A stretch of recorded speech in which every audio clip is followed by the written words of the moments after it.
Hi friends, welcome to நள்ளிரவு channel. இதற்கு முன்பு இந்த பாட்டியை எங்கும் பக்கத்தில் பார்க்கவில்லை. தள்ளாடும் வயது, தலை சுமந்து வாழைப்பூ வாழைப்பழம் சுமந்து ஒடுங்கிய குரலில் கூவி விற்று கொண்டு இருந்தார் இந்த பாட்டி. அழைத்து பேசிக்கொண்டு விசாரித்தேன். வாழைப்பூ இன்னும் கொஞ்சம் வளர்ந்து இருக்க வேண்டும். அக்கம் பக்கம் பெண்கள் வாழைப்பூவை எடுத்து பார்த்ததும் பேசியதால் அறிய முடியாது. ஒரு வாழைப்பூ 5 ரூபாய்.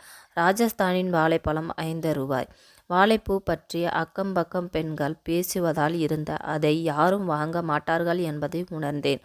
பாட்டியை கூறிய ஊர் என்ன ஊர்? 5 கிலோமீட்டர் தூரத்தில் நான் வருகிறேன். இன்று 2 நாளாக எனக்கு காசு இல்லை சாமி.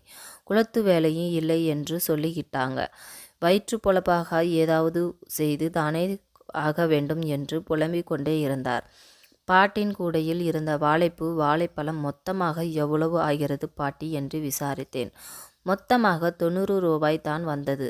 அதில் 4 பழம் அவர் கணக்கு சேர்க்கவில்லை. 3 பேர் கொண்ட குடும்பத்திற்கு அவன் ஏன் இவ்வளோ வாங்குகிறான் என்று வேடிக்கையாக பார்த்தவர்கள் புரியவில்லை. நான் வாழைப்பூவு தராதரத்தையும் வாழைப்பழம் சுவையத்தையும் பார்க்கவில்லை. பாட்டி வயிற்றையும் கண்களையும் தெரிந்த ஏக்கத்தை மட்டும்தான் எடை போட்டு வாங்கினேன் என்பது எனக்கு மட்டும்தான் தெரியும். உழைப்பின் பலன் எப்போதும் வீணாக போகக்கூடாது.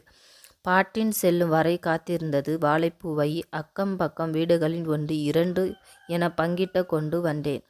மற்றவர்கள் பார்வையில் நான் புரியாத புதிராக இருந்தாலும் நானாக இருப்பது மகிழ்ச்சி, மனநிறைவாக கொடுத்து கொண்டு இருக்கிறேன்.